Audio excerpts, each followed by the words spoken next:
The men of the 132nd Infantry Regiment had learned to fear silence. On Guadalcanal, silence meant a sniper was watching you, patiently, invisibly, waiting for the moment you stepped into the wrong patch of light. By January 1943, the Japanese had turned the coconut groves west of Point Cruz into a killing ground.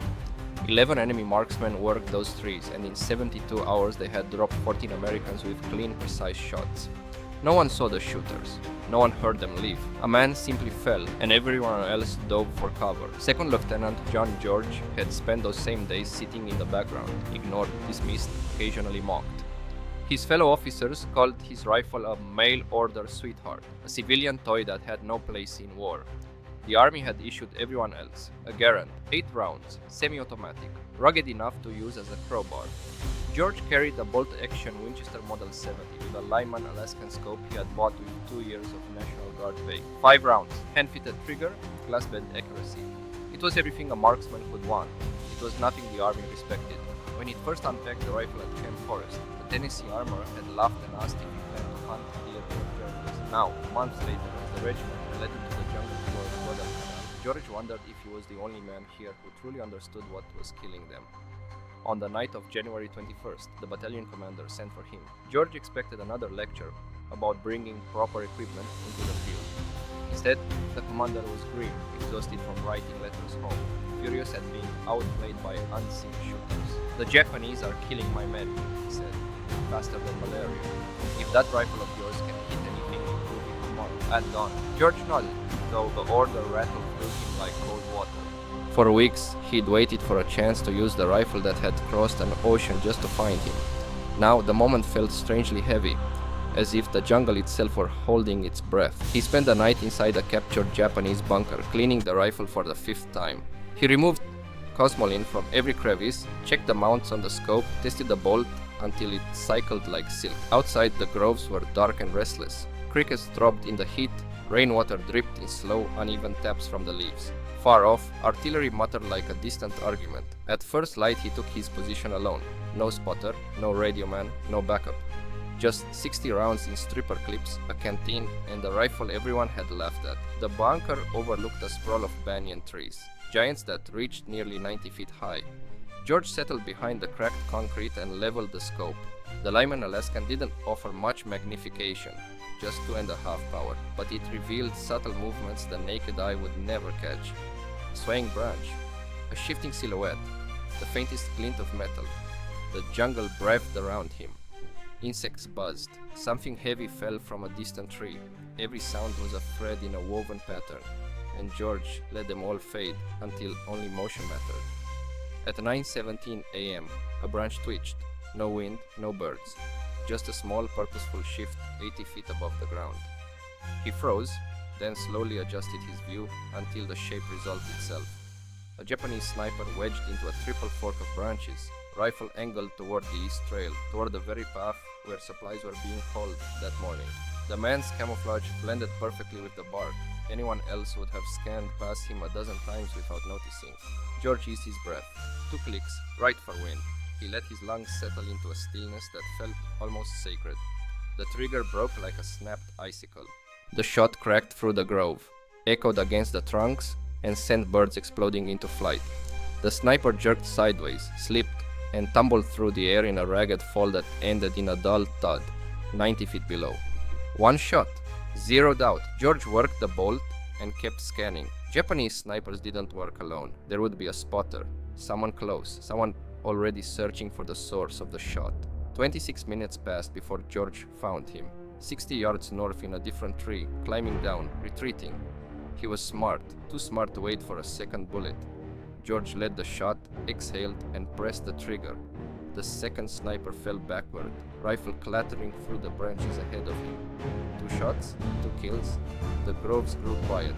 By noon, George had dropped 5 snipers. Word spread like wildfire. Men who once mocked him now whispered admiration, awe, even superstition. But they kept their distance. George had refused spectators. "You draw attention," he told them flatly. "Attention gets you shot." The Japanese adapted quickly. After the 5th kill, their snipers stopped moving during daylight. They became statues in the canopy, shadows inside shadows. George stayed in his bunker until late afternoon, searching for any break in the pattern. None came. He returned to headquarters at 1600 hours. Captain Morris didn't joke this time. He only said, "Back at dawn, same position." The next morning opened with torrential rain that swallowed the world in grey. Visibility died. The jungle floor churned into mud. George sat in silence, waiting for the storm to pass, waiting for the killers to rise with the steam. At 8:45, the rain broke. The groves sharpened back into existence. At 9:12, George found his sixth target, smart, careful, farther out than before. The man had used the sound of the rain to climb into position. It didn't matter. George adjusted for distance, steadied his breath, and fired. The sniper collapsed. But this time, the jungle answered. At 9:57, the first mortar round dropped 40 yards short of his bunker. The second landed 20 yards short. By the time George understood what was happening, the third salvo was already in the air. He grabbed his rifle and sprinted north, diving into a crater just as the bunker he'd occupied seconds earlier vanished in a storm of flying debris. They were hunting him now. The duel had shifted. George crawled to a fallen tree, found cover, and resumed the hunt. He killed 2 more snipers that afternoon, number 7 and number 8. Each one harder to find, smarter, more patient. By the time Captain Morris recalled him at dusk, George had been in position for 9 hours and had delivered 8 confirmed kills with 12 shots fired. But the numbers told a darker truth. 11 enemy snipers had been operating in the area. 8 were now dead. 3 remained. The 3 who had survived the longest. The 3 who had watched their comrades fall. The 3 who now knew exactly what kind of threat they faced. As night fell over Guadalcanal and the jungle throbbed with unseen life, George sat in his tent, cleaning the Winchester's chamber in absolute silence. The barrel gleamed. The scope mounts were tight. The trigger felt as smooth as breath. Tomorrow, he knew, wouldn't be a hunt. It would be a duel, and only one side would walk out of the groves alive. Dawn on January 23rd crawled in under a curtain of heavy rain, the kind that drowned sound and blurred the world into a grey shivering fog. The jungle floor turned to soup beneath the torrent. Nothing moved, no birds, no insects, no rifles cracking from unseen branches. The only sound was water peppering the earth with relentless sheets. For most of the battalion, the storm meant reprieve. For John George, it meant the Japanese snipers had a perfect window for repression. Rain consumed movement. Rain erased the small betrayals of a climbing body, cracking bark, rustling fronds, shifting shadows. Rain made skilled killers invisible. George sat alone inside the remnants of a collapsed bunker back against cold earth, rifle across his knees. He waited. Patience was not just a virtue in sniper work, it was survival itself. He breathed in the damp metallic air and studied the tree line through a curtain of water, watching for impossible hints of motion. At 8:15, the storm softened. At 8:45, visibility began to return in fragments. First shapes, then outlines, then trees layered in thick, dripping green. By 9:00, the world was clear enough to kill again. George shifted forward, elbows settling onto the dirt. The Winchester braced steady beneath his cheek. The rain had reset the board.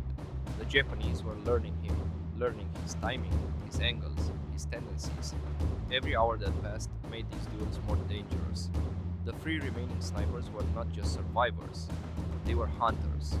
At 9:20, he found the first movement of the day, 290 yards out, farther than any sniper had dared position themselves before. A dark shape nestled high in a broad tree trunk, nearly invisible through the thick canopy. Smart. Distance created a margin of safety. High distorted angles and bought seconds. Seconds that failed to matter. George adjusted for range and wind, locked his breath into stillness, and squeezed. The crack of the Winchester rolled like a command across the grove. A heartbeat later, the Japanese sniper sagged, slipped, and tumbled in a twisting fall that snapped branches on the way down. Then, the jungle struck back. At 9:57, mortar fire slammed into the earth, 40 yards short of his position. Dirt geysered into the air. A second salvo chewed into the mud 20 yards short. The third was already in the sky. George didn't think, he moved. He sprinted for the northern tree line, boots slapping through mud, lungs burning. He threw himself into a crater just as the mortars found the bunker he'd been using. The explosion tore the position apart in a shower of mud, sandbags, and shattered roots. They had triangulated him. They knew where he hid. Now they wanted him dead. He crawled low under dripping branches, moving to a fallen tree trunk 120 yards north of where the bunker had been. The trees gave cover. The view into the groves was clean. He brought the Winchester up. The hunt resumed. At 14:23, he found another sniper, a faint silhouette 94 feet up a banyan tree. The man's camouflage was flawless, but late afternoon light betrayed him, turning his perch into a subtle outline against the sky. George fired once. The sniper slumped and vanished from view. At 15:41, another target revealed himself through the smallest flick of motion. A turn of the head, a shift in weight. He was dead a second later. By sunset, 2 more snipers were gone. 10 kills in 2 days. Only 1 remained. But George knew the last one would not be the same. The last sniper had watched 10 comrades die. He had adapted. He had survived. He had taken the measure of the American with the mysterious rifle. That night, back at camp, the mood was different. Officers who once mocked him now spoke with a kind of reverence, though no one dared say it aloud. The tension was electric, a sense that something unseen and enormous was waiting in the next sunrise. George cleaned the Winchester by lantern light. The cloth moved through the barrel in steady, practiced strokes. When the patches came out clean, he checked the trigger, then the scope mounts, then the bolt. Every piece of the rifle gleamed beneath the shifting orange flame. He loaded 5 fresh rounds. He tried to sleep. He couldn't. At 3:00 a.m., he gave up and sat with the rifle across his lap, listening to the jungle whisper. At 4:15, the rain returned, pounding the earth in sheets again, heavy enough to mask footsteps, breathing, and movement. Heavy enough to reset the battlefield once more. By 5:30, the storm was a wall of white noise, impossible to see through. Perfect for repositioning, perfect for ambushes. George left camp early, moving in darkness toward a new location. Not the bunker, not the fallen tree. Both were compromised. Both were death traps now. 70 yards south of his previous site lay a cluster of massive volcanic rocks the Marines had once used as a machine gun nest. The position offered cover from 3 angles and a commanding view into the groves. The Japanese would not expect him there. Not yet. He climbed onto the rocks, settled behind a jagged outcrop, and waited under the pounding rain. His heart beat slow and steady. His fingers rested lightly along the rifle. The jungle swayed under the storm like a living creature. At 7:43, the rain thinned. Shapes formed, colors returned, visibility widened into a blurred but usable world. At 8:17, he saw it. A sniper hunched low in a palm tree 190 yards away. Odd. Japanese snipers preferred height and banyans. The palm fronds offered concealment, but limited field of fire. Too easy, too obvious. Something was wrong. George didn't take the shot. Instead, he widened his awareness, letting the image blur as he scanned the surrounding trees. If the palm sniper was bait, the real danger was somewhere nearby. 11 minutes passed. At 8:28, he found the truth. 91 feet up a banyan tree northwest of the palm sat a second sniper, hidden so expertly that only the slightest shift of weight betrayed him. He had a perfect view toward the fallen tree position George had used before, a perfect view of where George should be. He was waiting.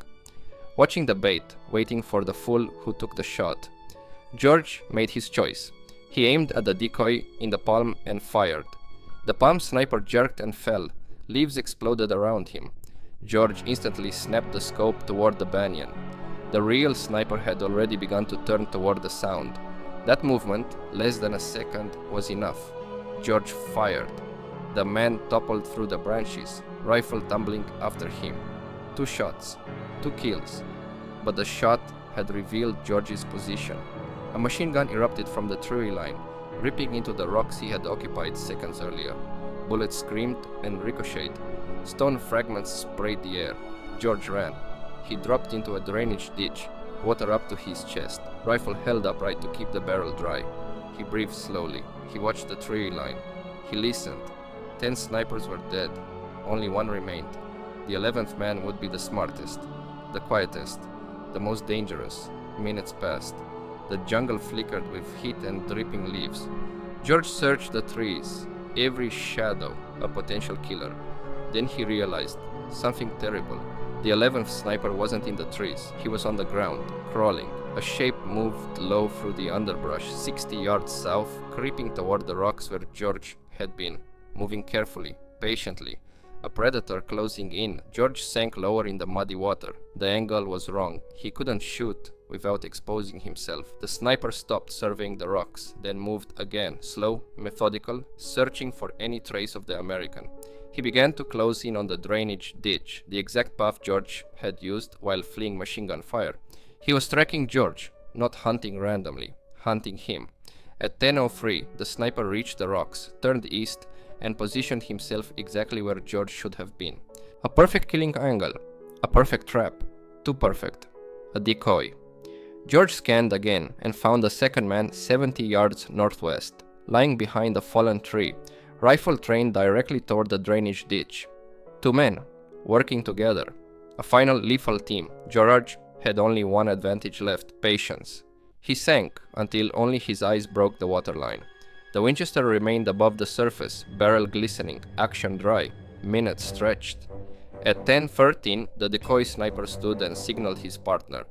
Both men began sweeping up or east, past George's crater, past the ditch, moving in careful formation. Their backs were exposed. George rose from the water in total silence. He aimed at the nearer soldier and fired. The man collapsed instantly. George worked the bolt, water streaming from the rifle, and swung to the second sniper. The man was turning, raising his weapon. George's shot struck him cleanly. 11 snipers, 11 kills. The jungle fell into a strange, heavy stillness. Then he heard voices. Japanese voices, many of them, moving toward the fallen snipers. A patrol, 6 men at least, maybe more. They approached fast, crashing through branches. George slipped back into the crater water, lowering himself until the jungle swallowed him again. The hunt wasn't over, but the snipers were. Tomorrow, the battalion would ride the numbers. Today, George just needed to survive the next few minutes. And the jungle, wet, steaming, alive, waited with him in breathless silence. The jungle did not end when the shooting stopped. The silence that followed the last sniper's death was not relief. It was a warning, a reminder that on Guadalcanal, danger never disappeared. It only changed shape. George lay submerged in the muddy crater, water creeping along his uniform, soaking into his skin. His heartbeat was steady, controlled, measured the way months of discipline had taught him. Above the waterline, only his eyes remained visible, watching the tree line where the Japanese voices grew louder. The Winchester stayed upright in his hands, barrel pointed skyward so not a drop of water could enter. The snipers were dead, 11 men, 11 masters of camouflage and patience. But the jungle around them was still full of Japanese infantry. Patrols, runners, scavengers searching for bodies, or simply men trying to survive another day on an island that had already eaten thousands. At least 6 voices, maybe more. Branches snapped under hurried feet, leaves rustled. Shapes moved in the undergrowth, dark silhouettes shifting through the green. They weren't stealthy like the snipers had been. These soldiers moved openly, confused, angry, alarmed. They were coming for the fallen men and for whoever had killed them. George remained still. Any movement would betray him. He listened as the voices reached the first body the sniper he'd shot moments earlier. The tone was urgent, almost panicked. They called out to one another, frustration rising in broken, sharp syllables. Then they found the second body. Another round of shouting, another shift in emotion. They were beginning to piece together the pattern. 2 snipers dead, both killed within seconds of each other, both killed by a shooter they hadn't seen, hadn't heard. And then someone noticed the footprints. George had made one mistake, just one. In the chaos of the firefight, the mud around the crater had captured his footprints. They led directly from the rocks to the water-filled pit where he was hiding. The voices changed again, no longer confused, now hunting. 20 yards, 15, 10. At 10:31 a.m., a shadow crossed the edge of the crater. A Japanese soldier peered down into the water. Their eyes met. George fired. The bullet hit the soldier so hard he fell backward out of sight. George worked the bolt underwater, mud swirling around the rifle, chambering another round. 2 more soldiers appeared at the rim, rifles rising, mouths open in shouts he couldn't understand. He fired again, and again. Both men fell, but the jungle answered the shots with violence. Rifle fire cracked from 3 directions. Bullets snapped over the crater, punching into the mud, the tree trunks, the ground around him. George rolled out of the pit and sprinted 20 yards north, diving behind a fallen log. Dirt exploded behind him as stray rounds tore the earth apart. He pressed himself low, eyes scanning through the scope. 2 soldiers were advancing cautiously toward the crater, rifles at the ready. George steadied his breathing. Even after everything, the fundamentals remained the same. Trigger squeeze, exhale, hold. He fired. The lead soldier dropped. The second dove behind a tree. But there were more coming. Voices shouted behind him, east and south. The patrol was splitting, trying to circle him. They hadn't found him yet, but they were closing in fast. George knew the truth he didn't want to admit. A bolt-action rifle, 2 remaining rounds, and an entire infantry patrol was a death sentence. He had to break contact. He grabbed the Winchester and ran, north, deeper into the undergrowth. The jungle whipped at his face, vines clawed at his legs, mud tried to swallow his boots. Behind him, rifle fire trailed like a swarm of angry hornets. Bullets hissed past, snapping branches, cutting leaves. He ran faster. 90 seconds of sprinting through chaos brought him to another crater, this one dry. He dove in, chest heaving, ears tuned to the noise of pursuit. Silence. Then distant voices. Then nothing. The patrol had stopped. They were regrouping near the bodies of their fallen comrades. They hadn't followed him into the maze of thick vegetation. George checked his rifle. Mud caked the stock. Water dripped from the barrel. 2 rounds left. No spare clips. His pack was still back near the first crater. If the enemy found that pack, they'd know exactly where he'd been, and they'd know he was still alive. For now, though, he had escaped. He waited until his breathing steadied, then slipped out of the crater and began the long, cautious trek back toward the American lines. He moved like a ghost, low, patient, silent. The jungle's humidity wrapped around him like a suffocating blanket. His uniform clung to his skin. Every sound felt amplified. A twig snapping beneath his boot, the distant rumble of artillery, the throb of insects that never seemed to rest. Minutes passed, like hours. At 11:13, he reached the perimeter. A Marine sentry spotted him first. "Identify yourself. Second Lieutenant John George," he said, voice raw. They escorted him to battalion headquarters. Captain Morris was waiting, worry etched deep into his features. George gave his report in a level voice, though fatigue dragged at every syllable. 11 Japanese snipers killed in 4 days. 12 shots fired to kill the snipers. 11 hits. Then the firefight with the infantry patrol. "How many rounds left?" Morris asked. 2. Morris let out a long, low breath. "Rifle condition?" "Functional," George said. "Needs cleaning." "Then clean it. Rest. No missions tomorrow." George nodded. The words struck him harder than the gunfire had. No missions tomorrow. For the first time in days, he was being asked to stop, to lower the rifle and breathe like a man instead of a weapon. But even rest didn't come freely. At 14 Ori, division headquarters summoned him. Colonel Ferry, the regimental commander, was there waiting with 2 other officers. George expected reprimands, warnings, questions about why he had operated alone. Instead, Ferry asked just one thing: "Can you train others to do what you've done?" George blinked. "I can try." "We have 14 Springfield rifles left behind by the Marines," Ferry said, "and 40 expert marksmen in the regiment. I want a sniper section. I want it trained. I want it operational before we push west again." George weighed the request, the exhaustion, the memory of the last 4 days, the faces of the men who had died before he ever fired the shot. "I'll do it," he said, "on one condition. Name it." "I keep my Winchester." Ferry smiled for the first time that day.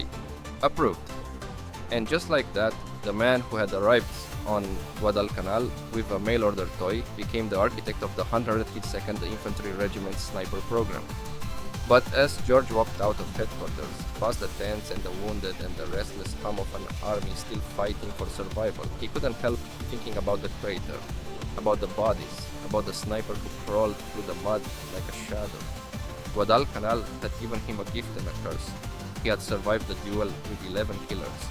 But the war was far from done with him. And somewhere inside, he knew that what he had done in those groves, what he had become, would shape the rest of his life in ways he could never undo. The morning after the duel in the groves, Guadalcanal felt strangely quiet.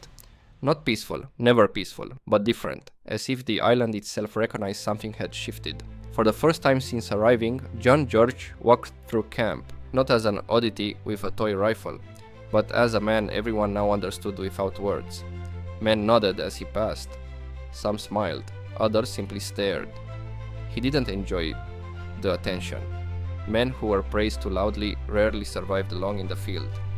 But after 4 days of hunting and being hunted, after staring us through branches and shadows and the eyes of killers, he accepted the silence as a rare kind of respect. He spent 2 hours cleaning the Winchester. Mud had seeped into the bolt. Water had pulled under the stock. Dirt clung to the metal like it wanted to become part of it. He disassembled every piece, wiped each surface until the patches came out clean, then reassembled the rifle with slow, deliberate movements. The routine steadied him. The familiar smell of oil and cosmoline gave his mind a place to settle. At 14:00, he was summoned to division headquarters. Colonel Ferry, the regimental commander, greeted him with the expression of a man who had already made a decision before the conversation even began. The officers around him watched George with analytic eyes, studying him the way one studies a solution to a problem that shouldn't exist in the first place. Ferry didn't waste time. "You cleared the groves," he said, "alone. You did in 4 days what took the battalion 2 weeks of casualties. We need more men who can do what you've done." George remained silent. It wasn't a statement that required an answer. "We have 14 Springfield rifles with unearthly scopes," Ferry continued, "left behind by the Marines, and 40 men in this regiment who qualified as expert marksmen before deployment. You'll train them, create a sniper section." George nodded. "I can do it, but I'm keeping my Winchester." Ferry smiled. "That's the only part of this plan. That was never in doubt." Training began on January 27th, east of Henderson Field, in a clearing that smelled of dust and dry grass and the scorched remnants of months of war. 40 men assembled before George. They were not green recruits. They had survived the same jungle that had nearly swallowed the regiment whole. They had fought on the ridges, sweated through the ravines, and learned what fear felt like in the dark. But none of them were snipers. George started with the fundamentals: breathing, trigger discipline, reading wind through leaves instead of flags, understanding how humidity changed bullet flight, how shadows swallowed movement, how a man could disappear in foliage by shifting 2 inches to the left. He showed them how to fire from unstable ground, from mud, from roots, from broken trees. He taught them how to use rocks, logs, sandbags, or their own knees as improvised rests. The jungle rarely offered perfect shooting positions. Snipers adapted or died. The Springfield rifles were heavier than the Garand's and heavier than George's Winchester, 11 pounds with the unearthly scopes attached. The added weight meant stability but also fatigue. By the end of each day, the men's shoulders ached and their arms trembled. That was good.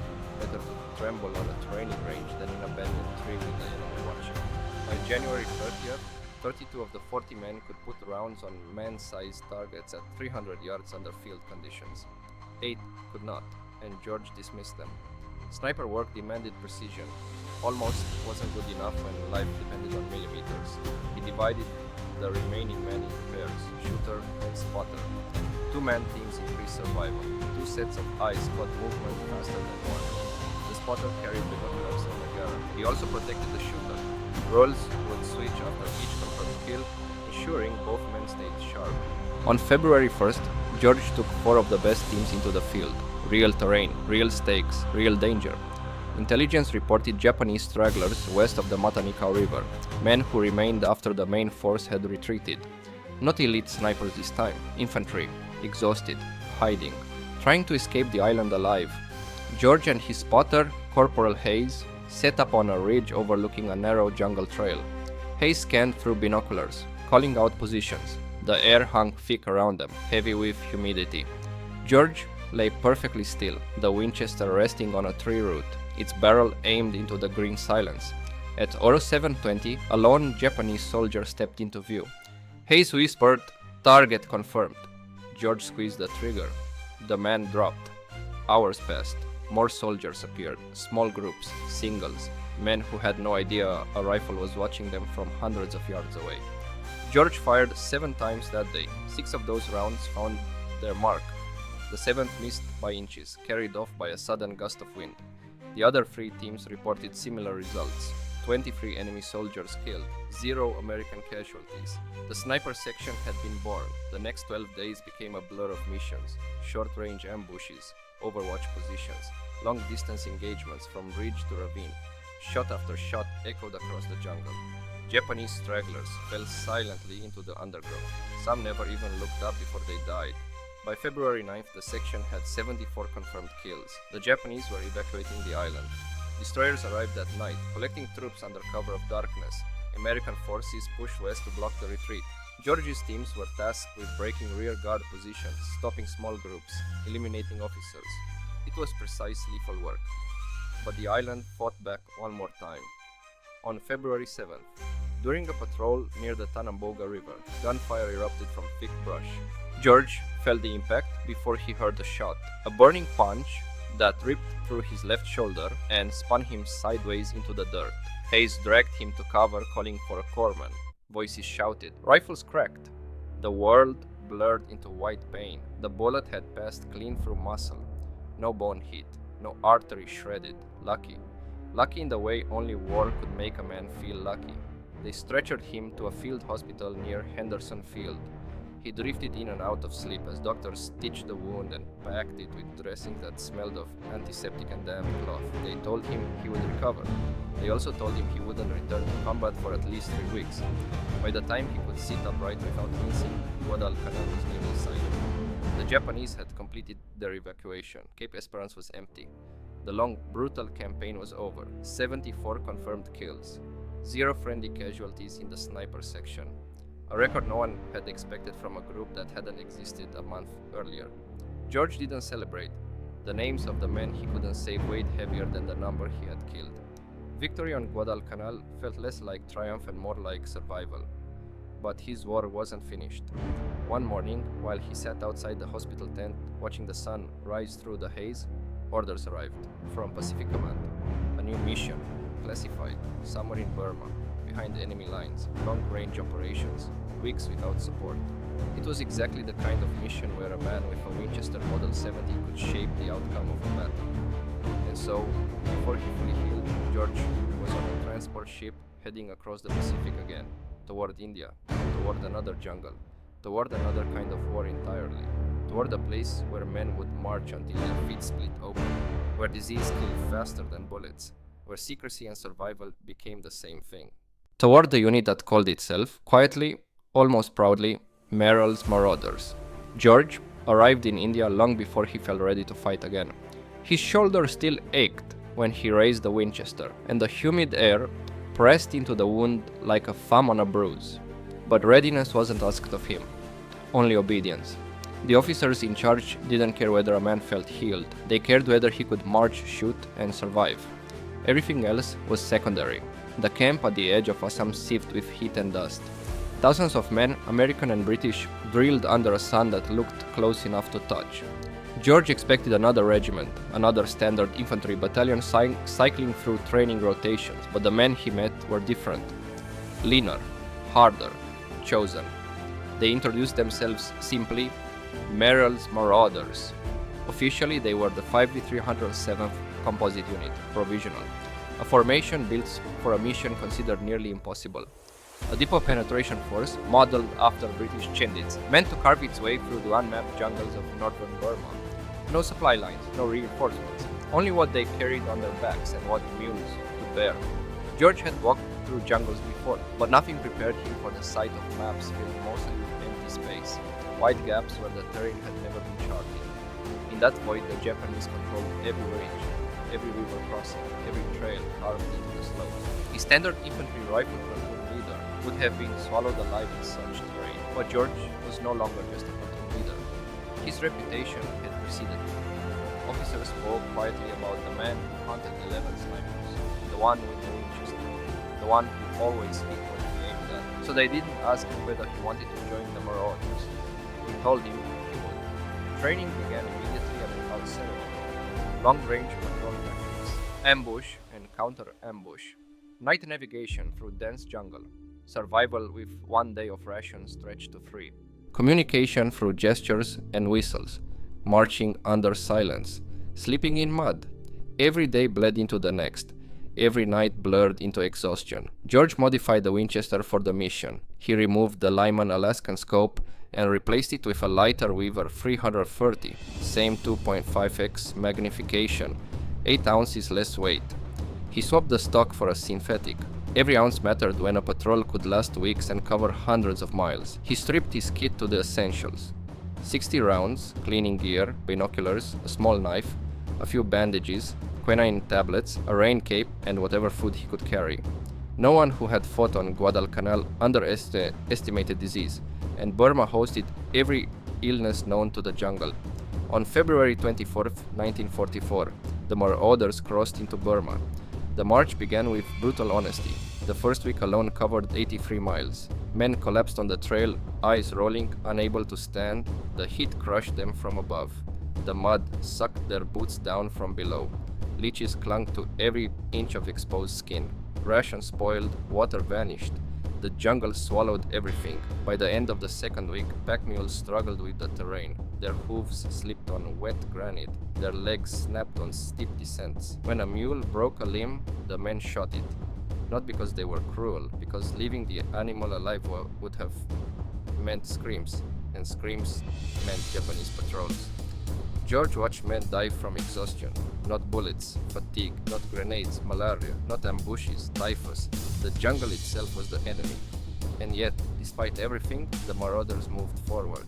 They ambushed Japanese supply columns in narrow valleys, disappearing into the foliage before the enemy understood what had happened. They cut telegraph wires, destroyed bridges, burned ammunition caches, and vanished into the forest before reinforcements arrived. George used his Winchester 3 times, 3 shots, 3 kills. Never more than 1 shot per engagement. The distinct crack of a Winchester bolt action would give away a position, and George respected the jungle too much to fire twice. The march continued for 3 months. 700 miles of mud, rain, disease, malnutrition, and constant danger. By late May, the original 5,300 men of the Marauders had dwindled to fewer than 3,000 effective fighters. The final objective loomed ahead: the capture of Midkina airfield, the key to opening supply routes into China. The Japanese garrisoned the area with roughly 4,000 troops. The Marauders approached from terrain the enemy believed impossible to traverse. Impossible terrain was their specialty. On May 17th, after days of fighting and nights of crawling through streams and brush, the Marauders seized the airfield. It was their last act as a unit. Too many were sick, too many broken. The jungle had taken more than the enemy ever could. When George looked at the wounded, he saw echoes of Guadalcanal. Exhausted men who had given everything, pushed past the limits of what any army could expect from human beings. They had done the impossible, and paid a price no one who hadn't been there would ever fully understand. By June, the unit was declared combat ineffective. The Marauders disbanded. Their mission, one of the hardest the Allies undertook, was complete. George survived Burma. His Winchester survived too, but he saw a truth he hadn't understood before. Modern war was changing. Bolt-action rifles, even the best ones, belonged to a different era. The Marauders fought at distances where a scope was useless, in bamboo thickets where you couldn't see 30 feet, in ambushes so close the sound of a man's breath gave away his position, firefights at 10 yards, sometimes at 5. In such moments, the Winchester was a relic of a different war. The realization hit him harder than he'd expected. The rifle that had defined him, the rifle that had survived islands and jungles and storms, the rifle that had killed Japanese snipers and protected American lives was no longer the weapon the army needed, but he kept it anyway, because it had saved him too many times to ever be abandoned. George returned to the United States in July 1944. Fort Benning became his new battlefield. He trained infantry officers, teaching them what the jungle had taught him, what the dead had taught him, what the rifle had taught him. He taught them about patience, concealment, reading wind, building shooting positions out of broken terrain. He showed them the difference between firing a rifle and using it as an extension of their own senses. His students never knew the whole story. Not the 11 snipers, not the patrol in the groves, not the crater, not the march through Burma, not the moments when death sat inches away, waiting for a man to blink. They saw only the calm, disciplined instructor with a steady voice and a steady hand. When the war ended, the army promoted him to lieutenant colonel and discharged him in January 1947. He was 31 years old and carried 3 wars' worth of knowledge behind his eyes. Civilian life felt foreign at first. Quiet. Too quiet. He enrolled at Princeton on the GI Bill, studying politics with the same precision he once applied to marksmanship. He excelled, graduating with highest honors in 1950. Then Oxford. Then British East Africa, where he studied developing political institutions. Then Washington, where he worked in the State Department's Foreign Affairs Institute. He never spoke publicly about the war, not about the snipers, not about the Marauders, not about the rifle. But in 1947, he wrote a manuscript, not for the world, but for himself. A technical, clinical, unembellished account of what rifles and men could do when thrust into the jungles of the Pacific. Over 400 pages describing ballistics, Japanese weapons, American tactics, and the small truths soldiers learn when fighting in places where the sun never fully reaches the ground. A friend from the National Rifle Association read the draft. "This needs to be published," he said. George resisted at first. It was too raw, too detailed, too honest. But he relented. The book became Shots Fired in Anger, a classic among firearms historians, still cited decades later for its accuracy and insight. A book written not to glorify war, but to understand it. As the decades passed, the world fought 3 more wars: Korea, Vietnam, the Gulf. Rifles changed, optics changed, tactics changed. Snipers became a formal specialty. Everything became more advanced. But George knew the foundation remained the same: breath, patience, discipline, and the will to wait longer than the man trying to kill you. He lived long enough to see the principles he'd carried through jungles become doctrine. He died on January 3rd, 2009, at 90 years old. The Winchester Model 70 that had followed him from Illinois to Tennessee to Guadalcanal to Burma returned once more to a place where silence was absolute: a glass display case in the National Firearms Museum in Virginia. Visitors walked past it every day, unaware that they were looking at a rifle that had changed the course of battles. A rifle that had shaped a man's destiny. A rifle that had outlived a war and outlived the man who wielded it. To them, it was just another vintage hunting rifle. But to anyone who knew the story, anyone who had read the quiet clinical book he wrote, it was something more. The rifle that proved a lone marksman with uncommon skill could turn the tide when an entire battalion could not. A rifle that reminded the world that courage, precision, and calm under fire could bend history. The rifle that once cleared the groves of Point Cruz in 4 days and left behind a legacy that would not be forgotten.